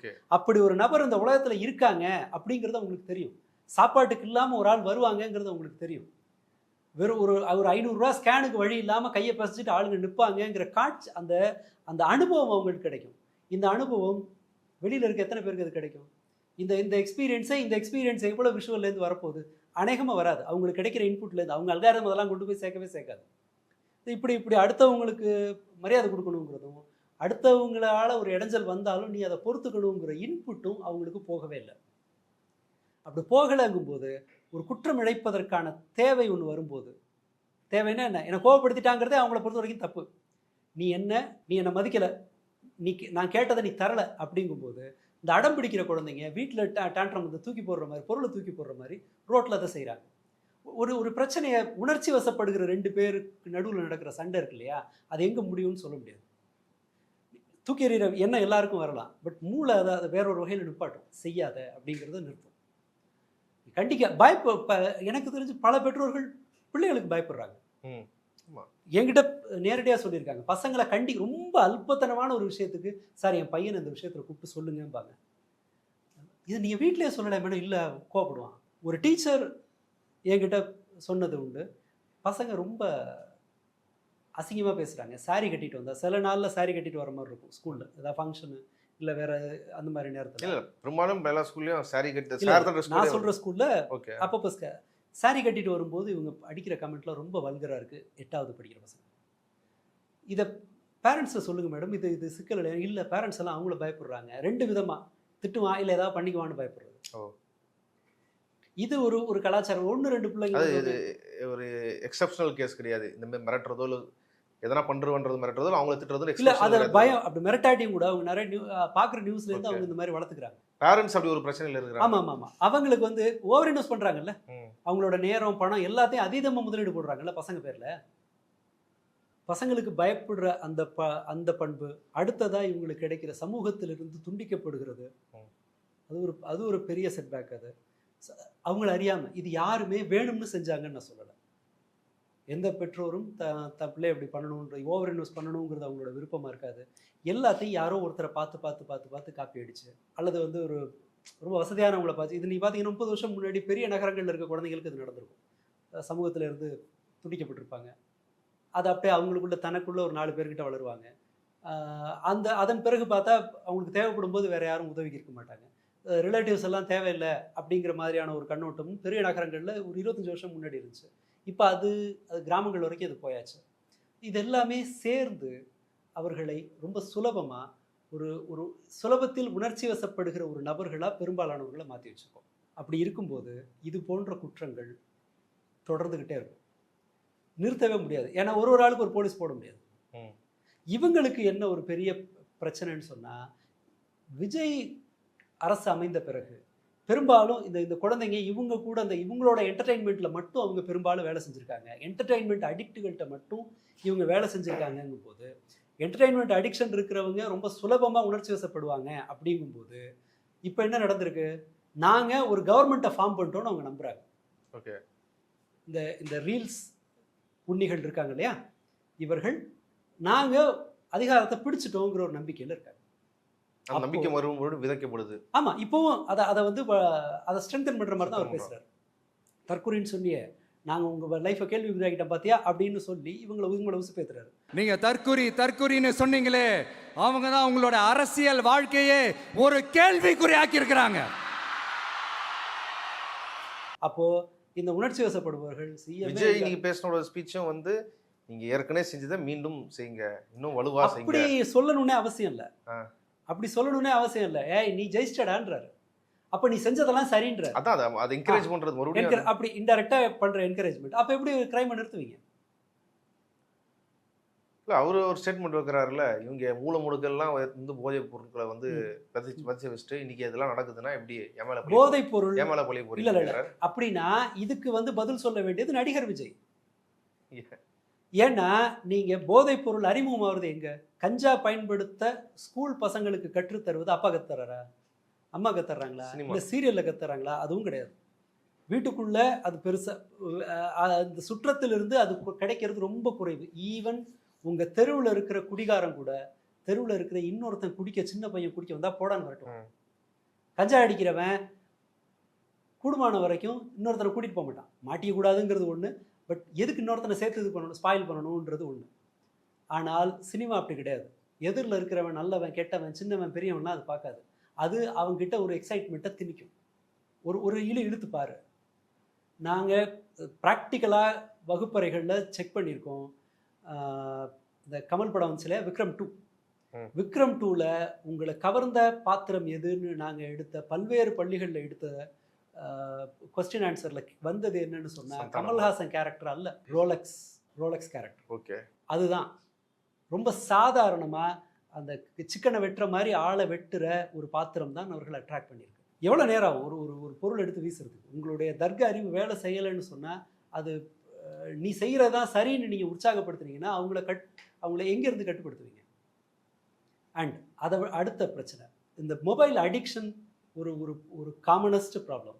தமிழ்நாட்டில் பணக்காரர்களிலிருந்து ஏழைங்க வரைக்கும் டேட்டா ஃப்ரீயான பிறகு, ரொம்ப குறைவான விலைக்கு டேட்டா, ஒரு நாளைக்கு 10 ரூபாய்க்கு கீழே அன்லிமிட்டட் டேட்டா கிடைக்க ஆரம்பித்த பிறகு பெரும்பாலான குழந்தைகள் குறைஞ்சபட்சம் ஒரு நாளைக்கு 2 மணி நேரம், 7 மணி நேரம், 9 மணி நேரம் வரைக்கும் சோஷியல் மீடியாவில் அல்லது இன்டர்நெட்டில் மொபைல் ஃபோனோடு இருக்கிற குழந்தைகள் தமிழ்நாட்டில் ரொம்ப நிறைய இருக்காங்க.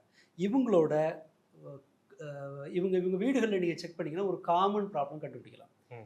ஈஸியாக இரிட்டேட் ஆவாங்க. ஓகே, மொபைலை வாங்குறதுக்கு எந்த எக்ஸ்ட்ரீமுக்கும் போவாங்க. அது பழி போடுறதா இருக்கலாம், மிரட்டுறதா இருக்கலாம். நான் ஒரு கேஸ் பார்த்தேன், இது 5 வருஷம் முன்னாடி. கேஸ்னால் ஒரு இதுக்கு சொல்கிறேன் நான். ஒரு அம்மா, அப்பா ஃபாரினில் இருக்காரு, பையன் +2 படிக்கிறான், ரொம்ப வர்ஸ்ட் அடிக்ட் ஆன்லைன் கேமுக்கு.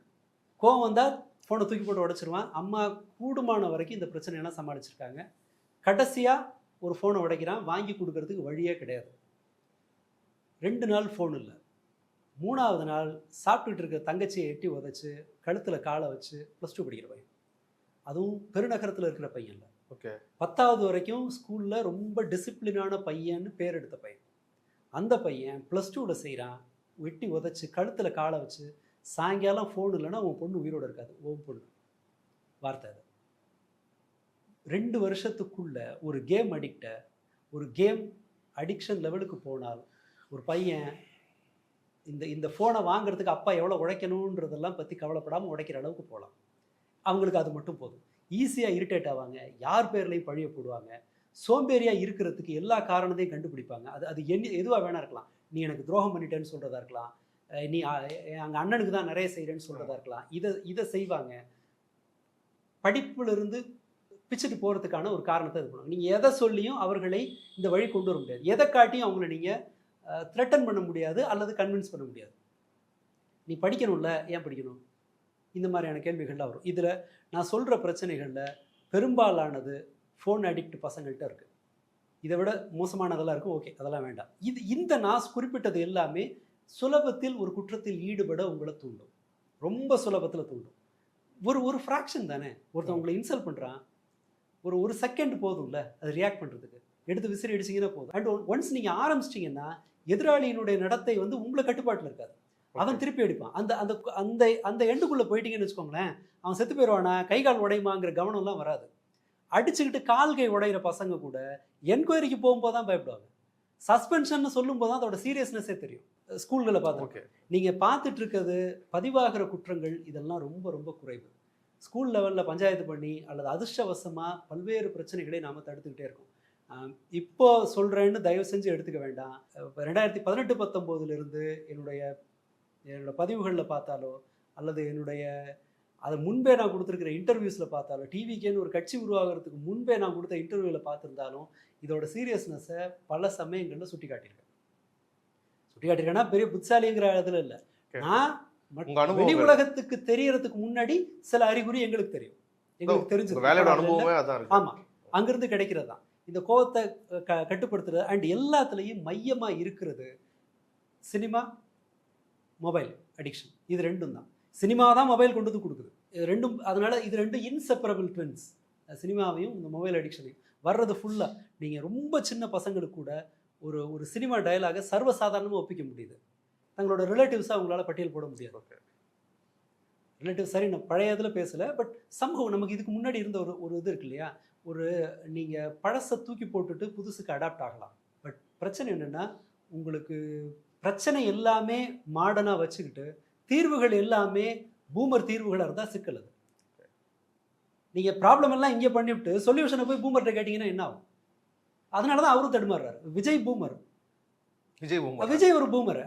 அவர் இங்கே சொல்யூஷன் என்ன கொடுப்பாரு? வேற என்ன பண்ணுறது? இவங்கள்ட்டேருந்து ஒன்று எடுப்போம், பழி போடுவோம், அவ்வளோதான் அவரால் செய்ய முடியும். இதில் அவர் கையறு நிலையில் இருக்கிறாருங்கிறத ஏற்றுக்கலாம். ஆனால் இந்த பிரச்சனைக்கு அவர் ஒரு காரணங்கிறத நான் சுட்டி காட்டுறேன். இதில் அவரால் தலைகீழனால இதை மாற்ற முடியாது. எழுதி வச்சுங்க, இனி வருங்காலத்தில் இந்த குற்றங்களை குறைக்கிறதோ போதை பழக்கத்தை சான்ஸே கிடையாது இல்லையா? போதை பழக்கம் இவங்க நினைச்சிட்டு இருக்க மாதிரி எஃபிஷியன்ஸான ஆஃபீஸரை போட்டிருக்கிறேன், கண்டிப்பாக முடிச்சிருவாங்கன்றாரு. பார்ப்போம், நடக்கத்தானே போகுது. இந்த மாதத்தை விட அடுத்த மாதம் அதிகமாக இருக்கும், அடுத்த மாதத்தை விட அடுத்த வருஷம் அதிகமாக தான் இருக்கும். இதை நீங்கள் நிறுத்தவே முடியாது. இதை சரி செய்யணும்னு சொன்னால் அதற்கு அசாத்திய தியாக உணர்வு இருக்கிற, அசாத்தியமான ஒற்றுமை தேவைப்படுகிற பிரச்சனை அது. இப்போ ஒரு லைனில் கேட்கணும்னா, இளைஞர்கள் தான் தமிழ்நாட்டையோ இல்லை ஒரு நாட்டையோ அரசியல் ரீதியாக தலைமை தாங்கக்கூடிய இடத்துல இருக்கிறாங்களா, இல்லை ரொம்ப பாதுகாக்கப்பட வேண்டிய இடத்துல இருக்கிறாங்க? இல்லை, அவங்களுக்கு இதில் அவர்கள் இதற்கு இப்படி இருக்கிறதுக்கான ஒரு சமூகத்தை வழிநடத்தி ஒரு டிபெண்டாக இருக்கிற அளவுக்கு தான் வளர்க்கப்பட்டிருக்காங்க. ஈவன் வேலைக்கு போகிறவங்களே கூட எல்லாருக்கும் இன்னொருத்தரை சார்ந்து இருக்கிற, சுலபத்தில் முடிவெடுக்க தெரியாதவர்களாக இருக்கிற, ரொம்ப குறைவான, ரொம்ப ஷார்ட் டேர்ம் பெர்ஸ்பெக்டிவோடு இருக்கிற, நீண்ட கால அடிப்படையில் யோசிக்க தெரியாத தலைமுறை தான் உருவாயிருக்கு. அது வெறுமனே புது தலைமுறை உருவாயிருக்குங்கிறது மட்டும் இல்லை, பழைய தலைமுறை இவங்கள மாதிரி தான் ஆயிட்டு இருக்காங்க. ஒரு நீண்ட கால கண்ணோட்டம்ங்கிறது கொஞ்சம் கொஞ்சமாக செத்துக்கிட்டு இருக்கு. அப்படி இருந்ததுன்னு சொன்னால் நாம் ஒரு மந்தை மாதிரி தான் இருப்போம். இது மாற்றம் தன்னால் எப்போ நடக்கும்னா, ஒரு பெரிய டேமேஜுக்கு பிறகு தான் இதை ரியலைஸ் பண்ணுவாங்க. ஒரு நபர் பர்சனல் எக்ஸ்பீரியன்ஸ் இருக்கும். ஆமாம், பர்சனலாக அடிபட்ட பிறகு, பர்சனலாக காயம்பட்டவர்களும் ஒரு பழி போடுற இடத்துக்கு போனாங்கன்னா அவங்க உருப்படுறதுக்கு வாய்ப்பு இல்லை. ஃபஸ்ட்டு ஸ்டெப் என்னென்னா, ஒரு தீர்வு உங்களுக்கு வேணும்னா, யாராக இருந்தாலும் சரி, ஒரு இண்டிவிஜுவலாக இருந்தாலும் சரி, ஒரு கம்பெனியாக இருந்தாலும் சரி, ஒரு கட்சியாக இருந்தாலும் சரி, யார் ஒருவரும் அங்கே இருக்கிற ஒரு நபர் இதில் என்னுடைய ரோல் என்ன, இந்த இடத்துல நான் செய்ய வேண்டிய மாற்றம் என்ன அப்படின்னு யோசிக்கும் போது தான் நீங்கள் தீர்வை நோக்கி முதல் ஸ்டெப்பை எடுத்து வைக்க முடியும். சுற்றி முற்றி எவன் தலையில் அதை பழிய போடலாம், அல்லது முன்னாடி இருந்ததுனால இது நடந்துச்சு அப்படிங்கிறதுக்கு செஞ்சோன்னா அது இன்னும் தீர்வு வரவே வராது, இன்னும் நிலைமை வேர்ஸ்ட் தான். இது ஒரு அசாத்தியமான நெருக்கடி. மனித மூளை ரொம்ப காலமாகவே, அதாவது மனிதர்கள் உருவான காலத்திலிருந்து, மனிதர்கள் உலகத்தில் உருவான காலத்திலிருந்து மூளை கொஞ்சம் கொஞ்சமாக தான் வளரும். இப்போ இருக்கிற அந்த பேட்டில் இருக்குல்ல, லிம்பிக் சிஸ்டத்துக்கும் ப்ரீஃப்ரண்டல் கார்டெக்ஸ்மான இந்த பேட்டிலில் மனிதர்களை ஸ்பாயில் பண்ணுற ஒரு கருவியாக இந்த ஊடகங்கள் மாறி இருக்கு. ஊடகங்கள்லாம் நான் சோஷியல் மீடியா, கேஜெட் எல்லாம் மாறி இருக்கு. அதை சரிப்படுத்துகிற இடத்துல இல்லாமல் மீடியாக்கள் அதை என்கேஷ் பண்ணுறதுக்கு தான் அவங்க விரும்புகிறாங்க. அதிலிருந்து மேக்ஸிமம் பலனை எடுத்துக்கலான்னு தான் அவங்க விரும்புகிறாங்க. சரி, ஓகே, பசங்க நியூஸை பார்க்க வர்றாங்கன்னு வச்சுக்கோங்க. நியூஸ் எப்படி இருக்குது? மாமியாரை காலி செய்த மருமகன் இருக்குது. இது எல்லாமே ஒரு குற்றத்தை ஒருத்தனுக்கு விளம்பரம் தான் பண்ணுது. ஒரு கொலை அது வாசிக்கிறவனை அச்சுறுத்துற மாதிரி, வாசிக்கிறவனை அது அருவறுப்படை வைக்கணும், ஐயோ அப்படின்னு பதற வைக்கணும். ஆனால் அது ஒரு எக்ஸைட்மெண்ட்டை உருவாக்குது. கள்ளக்காதலில் ஈடுபட்டவங்கள கொன்னதை அது ஒரு ஹீரோயிசம் மாதிரி காட்டுறது உண்டு. அல்லது ஒரு மரணத்தை காமெடியாவோ ஒரு ஒரு அதில் சினிமா டயலாக செய்திகளில் உள்ள சொருகிறதுன்னு சொல்லிட்டு நியூஸ் மீடியா முழுக்க என்டர்டெயின்மெண்ட் மீடியாவாக மாறிட்டு இருக்கு. அவர்கள் செய்தியை மக்கள்கிட்ட கொண்டு போய் சேர்க்கல. சுவாரஸ்யத்தை என்டர்டெயின்மெண்ட் அடிக்ட்டுகளுக்கு செய்தியை என்டர்டெயின்மெண்ட்டாக மாற்றி கொடுக்குறாங்க. நடந்ததை ஒரு பொழுதுபோக்காக மாற்றி தர்றாங்க. இதை ப்ராக்ரஸ்ன்னு நினச்சோன்னா அது பெரிய பைத்தியகாரத்தனம். இது இல்லை, எனக்கு ஒரு அவசரமும் இல்லை, எங்கேயும் போகிறது இல்லை. இந்த போக்கு இதற்கான விலையை அநேகமாக எல்லாரும் கொடுப்போம். ஒவ்வொரு நபரும் இதற்கான விலையை கொடுப்பாங்க. அறிவு இருக்கிறவனுக்கு இருக்கிற ஒரே அட்வான்டேஜ் என்ன தெரியுமா? அதை ஓரளவு அவனால் புரிஞ்சுக்க முடியும். காரணம் தெரிஞ்சிருச்சுன்னா நம்மளால் ஓரளவு நம்ம சமாதானப்படுத்த முடியும். எதனால் செத்தோம் அப்படின்னு சாக போகிறோம் அல்லது எதனால் செத்தோன்னு தெரிஞ்சுன்னா கொஞ்சம் சமாதானப்படுத்திக்கலாம். சஸ்பென்ஸ் இருந்துச்சுன்னு வச்சுக்கோங்களேன், இதுவா அதுவான்னு குழப்பத்தில் அது இன்னும் பெரிய பேர்டன். அது அண்ட் நம்முடைய ரோல் இல்லை, இதெல்லாம் காரணம்னு காரணத்தை புரிஞ்சுக்கிட்டோம்னா சமாதானம் பண்ணிக்கிறது ஈஸி. காரணமே தெரியலைன்னு வச்சுக்கோங்களேன், கூட இருக்கவங்களையும் சந்தேகப்பட்டு மீதி இருக்கிற சரி பண்ணிக்கிறதுக்கான வாய்ப்பை நம்ம இழப்போம். அதனால தான் இதை சரி செய்ய முடியாட்டியும் கூட நீங்கள் புரிஞ்சுக்கிட்டீங்கன்னா அது ஒரு அட்வான்டேஜ். அந்த அட்வான்டேஜோட அதை தீர்க்கறதுக்கான முயற்சி எடுக்கிறது சுலபம். இப்போதும் நான் நியர் ஃபியூச்சரில் இதுக்கு சாத்தியம் இருக்குன்னு நான் நம்பலை. ஆனால் வாய்ப்பை நான் மறுக்கலை, அவ்வளோதான். இதை வந்து ஐரோப்பிய நாடுகளில் இந்த குற்றச்செயல்களை குறைக்கிறாங்க. இதை எப்படி சரி செய்யறதுன்னு சொல்லி ஸ்காண்டினேவியன் நாடுகளில் ஒரு முயற்சி எடுக்கிறாங்க. அதிக எண்ணிக்கையில் ஆசிரியர்கள் ஸ்கூல் சிஸ்டத்தில் அவங்க அடோலசன்ட்டில் கண்டுபிடிக்கிற பிரச்சனைகளை ப்ரைமரி ஸ்கூலில் தீர்க்கறதுக்கான முயற்சி எடுக்கிறதுக்கு அங்கே சிஸ்டம் இருக்குது. இங்கே அந்த சிஸ்டம் கிடையாது. இன்ஃபேக்ட் அதை இன்னும் ஸ்பாயில் பண்ணுற மாதிரியான ஒரு சூழல் தான் இருக்குது. அன்ஃபார்ச்சுனேட்லி சினிமா, சோஷியல் மீடியா இது வரைக்கும் பண்ணிக்கிட்டு இருந்த ரோலை இன்னுமே பாலிடிக்ஸும் பண்ண போகுது. இவர்களை என்கரேஜ் பண்ணி தான் பாலிடிக்ஸ் நடக்கும்னா இதை சரி செய்யறதுக்கான அரசியல் நடக்கலை அப்படின்னு சொன்னால் இந்த பிரச்சனைகள் இன்னும் பன்மடங்கு அதிகரிக்கும். இது மாறணும்னு நீங்கள் விரும்புனீங்கன்னா பெற்றோர்கள், அரசாங்கம், பள்ளிகள், ஆசிரியர்கள், போலீஸ் உட்பட இவங்க எல்லாரும் ஒன்றா வேலை பார்க்கும்போது இந்த சூழலை கொஞ்சம் கொஞ்சமாக மாற்ற நம்மளால் முடியும். அத்தனை பேரும் ஒற்றுமையாக வேலை செய்யணும். ஆனால் அத்தனை பேரும் ஒற்றுமையாக வேலை செய்கிறதுக்கான வாய்ப்பு நம்ம கண்ணு கெட்டின வரைக்கும் கிடையாது. ஒவ்வொருத்தருக்கும் ஒரு பிரச்சனை இருக்குது. ஸோ ஒரு தனிநபராக நம்ம இந்த பிரச்சனைகள்லேருந்து தற்காத்துக்கிறதுக்கோ இல்லை நம்ம பசங்களுக்கோ தனிநபராக என்ன செய்ய முடியும்? முதல்ல இந்த ரியாலிட்டியை ஏற்றுக்கணும். இது ஒரு குழந்தைகளை ரொம்ப சுலபமாக ஸ்பாயில் பண்ணுற ஒரு என்வாயர்மெண்ட்டில் இருக்கும். அதனால் அவங்கள இதிலிருந்து காப்பாற்ற வேண்டியதும் வளர்ப்பின் ஒரு பகுதி தான் அப்படிங்கிறத நாம் ரியலைஸ் பண்ணணும். ஒன்று, எப்பாடுபட்டாவது அதிகம் செல்லம் கொடுக்கறத நிப்பாட்டுங்க. உங்கள் வீட்டில் வேற ஒருத்தர் அதை செய்கிறாங்கன்னா தாட்சண்யமே இல்லாமல் அதை கட் பண்ண சொல்லுங்கள். ஒரு விஷயத்துக்கு அவங்க வெயிட் பண்ணணும்னா வெயிட் பண்ணட்டும். அழுகுறாங்கன்னா அழட்டும், பிரச்சனை இல்லை. இந்த மிரட்டல் இதெல்லாம் பண்ணுறாங்கன்னா எல்லாரும் சேர்ந்து அதை ஃபேஸ் பண்ணலாமே தவிர அதிலிருந்து எஸ்கேப் ஆக முயற்சி பண்ண வேணாம். செல்லம் உங்கள் குழந்தைய ஒரு கிரிமினலாக மாற்றுறதுக்கான எல்லா அடிப்படை பண்புகளும் கொண்ட பழக்கம். செல்லத்தை விட்டுருங்க. என்டர்டெயின்மெண்ட் அடிக்ஷனை நம்மளால் தடுக்க முடியாது, ஆனால் லிமிட் ஆக்கலாம். வேறு விஷயங்களை நீங்கள் அவங்களுக்கு அறிமுகப்படுத்தலாம். உங்களோட சோஷியல் கேதரிங்கில் உருப்படியான கேதரிங்க்கு பசங்களை ரொம்ப சின்ன வயசுலேருந்து கூப்பிட்டு போங்க. 15 வயசு பையனை போய் கல்யாணத்துக்கு கூப்பிட்டு போகிறதெல்லாம் சிரமம். என்ன பண்ணணும்னு எனக்கு தெரியாது. ஆனால் சின்ன பசங்களை இருக்காங்களா, 10 வயசுக்குள்ளே இருக்காங்களா, கூட்டிகிட்டு போங்க. அவங்களோட தூக்கம், சாப்பாடு இதில் கூடுதல் கவனத்தோடு இருங்க. சரியாக தூங்கலைன்னா இரிட்டபிலிட்டி இருக்கும், சோம்பேறித்தனம் இருக்கும். சோம்பேறித்தனம் இருக்கிற பசங்க வேறு வழி இல்லாமல் ஒரு கேஜெட்டை தான் தேடி போவாங்க, விளையாட போக மாட்டாங்க. அண்ட் அதே போல் தூண்டி விடுகிற மாதிரியான உணவுகள் சர்வசாதாரணமாக கிடைக்குது. ஜங்க் ஃபுட்டு, எல்லா வகையான ஜங்க் ஃபுட்டையும் கூடுமான வரைக்கும் நிறுத்துங்க. இது எல்லாமே ஹைப்பர் ஆகும். இது சாப்பாடு எப்படி இந்த மாதிரி நடத்தை தடுக்கும்னு நினைக்க வேண்டாம். அதுக்கு இருக்கிற கனெக்ஷன் என்னென்னா, நீங்கள் ஜங்க் ஃபுட் கொடுக்குறீங்கன்னா அது அட்டென்ஷனை குறைக்கும், கவனத்தை ஆமாம் அட்டென்ஷன் டெஃபிசிட் ஆகும். அட்டென்ஷன் டெஃபிசிட் ஆகும்போது அவங்களால நிதானமாக செய்கிற வேலையை செய்ய முடியாது. அப்போ குறும்புத்தனம் நிறைய செய்வாங்க. குறும்புத்தனம் செய்யும்போது நீங்கள் ஐசோலேட் ஆவீங்க, பள்ளிகள்லேருந்தும் மற்ற இடங்கள்லேருந்து. ஐசோலேட் ஆகும்போது உங்களை யார் ஏற்றுக்குவா? ஒரு மோசமான குரூப் தான் ஏற்றுக்கும். அங்கே வந்து போனால் புதுசாக எல்லாத்தையும் கற்றுக்கலாம். பப்பு மாதிரி தான். இப்போ பப்புக்கு ஒரு இன்ட்ரெஸ்ட்டில் கூட பப்புக்கு போயிருக்கலாம். பட் பப்பில் போகும்போது அந்த பசங்களுக்கு என்ன தெரியும்? ரிச்சாக ட்ரெஸ் பண்ணுறது தெரியுமா? ஒரு பையனை கூட்டிகிட்டு போனால் உள்ளே போகலாம் அப்படின்னு பொண்ணு கற்றுக்கலாம். பொண்ணை கூட்டிகிட்டு போனால் நம்மளை அனுப்புவாங்கன்னு பையன் கற்றுக்கலாம். அப்புறம் அதை பார்த்துட்டு என்ன பண்ணுவாங்க? அடுத்ததாக இந்த மாதிரி வாழணும்னா என்ன செய்யணும்? அம்மா மிரட்டணும், இல்லை திருடணும், இதை கற்றுக்குவாங்க. ஆடுறது அதுவும் புரியல, அங்கே போய் நின்று ஆடிட்டு இருக்கோம். அங்கே ட்ரக்ஸ் எடுத்துகிட்டு ஒருத்தன் வர்றான், குடிச்சிட்டு வந்தால் இன்னும் நல்லா இருக்கும் போல் இருக்குன்னு குடிக்கு போகலாம். திருட்டு, குடி, பொய் சொல்கிறது, ஏமாத்துறது இது எல்லாமே எங்கேருந்து ஆரம்பிக்குதுன்னா ஆர்வத்துலேருந்து ஆரம்பிக்கும். ஸோ அதே போல் தான் இந்த ஃபுட்டும். நாம் இது சின்னதாக இருக்கும் இது பிரச்சனை. இந்த மாதிரியான ஃபுட்டை குறைக்கும் போது, ப்ராப்பரான உணவு எடுக்கும்போது அவங்க கவனத்திற்கான வாய்ப்பு அதிகமாக இருக்கும். தூக்கத்தை அஷ்யூர் பண்ணுறது, இதெல்லாம் ஒரு வகையில். அண்ட் அவங்களோட குரூப்பை செக் பண்ணிக்கிட்டே இருக்கணும். அவங்க நண்பர்களோட என்ன பேசுகிறாங்கன்னு சொல்லி. புதுசாக பேசுகிறதுக்கான இன்புட்டை நாம் வீட்டில் தான் கொடுக்கணும். வீட்டில் வெறுமனே சினிமாவை பற்றி, ஏமாத்திட்டு போன சொந்தக்காரங்களை பற்றி பேசுகிறது, சீரியலை பேசுகிறதுங்கிறது இல்லாமல் வீட்டில் எல்லாரோட என்டர்டெயின்மெண்ட்டையும் ஒரு ஒரு ஒரு ஒரு ஒரு வரையறைக்குள்ளே கொண்டு வர்றது நல்லது. காசு கொடுத்து கூட வெளியில் டியூஷனுக்கு அனுப்புங்க. உங்கள் வீட்டில் உங்கள் அம்மா சீரியல் பார்ப்பாங்க, அதை நிறுத்த முடியாதுன்னா பசங்களை வேறு இடத்துக்கு அனுப்புறதுக்கு ஏதாவது ஒரு வழியை பண்ணுங்கள். அல்லது அவங்க கூட பேசி அவங்க வேற ஒரு சமயத்தில் பார்க்கறதுக்கு வைங்க. எல்லாரும் குறைக்கிறது.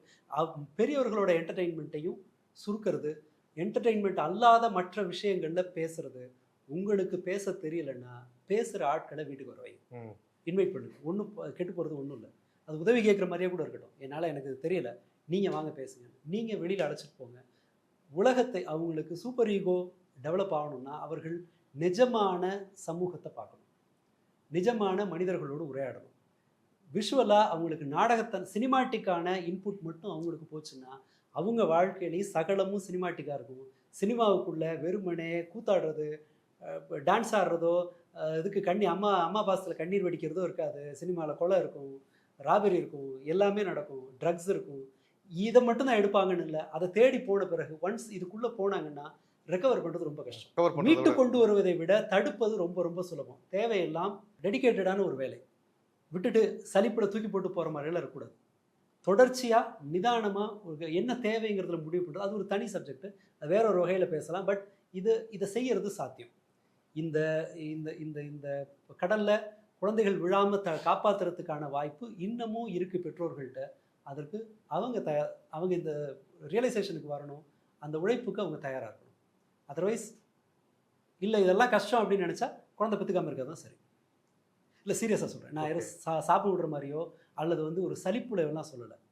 இது கடுமையாக இருக்கும்னு சொன்னால் அந்த ஆப்ஷனுக்கு போகாமல் இருக்கிறது கூட சரி. ஏன்னா ஒன்ஸ் இந்த எதை சூஸ் பண்ணிட்டீங்கன்னா ஒரு குழந்தைய பெற்றுட்ட பிறகு நீங்கள் அவங்களோட 25வது வயசு வரைக்கும் பொறுப்பு. இந்தியாவில், அமெரிக்காவில் கூட 18 வயசில் தோற்றி விடலாம். இங்கே 25 வயசு வரைக்கும் சுமக்கிறது தான் நம்முடைய பழக்கமாக இருக்கும். ஸோ அந்த வகையிலையாவது அட்லீஸ்ட் கடைசிக்கு டேமேஜ் கண்ட்ரோல் பண்ணணும்னா இந்த ஆப்ஷனாவது எடுக்கலாம். அதான் ஒரு வலுக்கட்டாயமாக பொறுப்புணர்வாக இருக்க வேண்டியது இருக்குது. அதை பழகிக்க வேண்டியது இருக்குது. அது இனிமேல் அது ஒரு சாய்ஸ் கிடையாது, அது ஒரு கட்டாயம், மேண்டேட்ரி. சமகாலத்தில் ஒரு முக்கியமான சப்ஜெக்டில் ரொம்ப அக்கறையோட உங்கள் கருத்துகளையும் அனுபவங்களையும் பகிர்ந்து கொண்டதுக்கு நன்றி.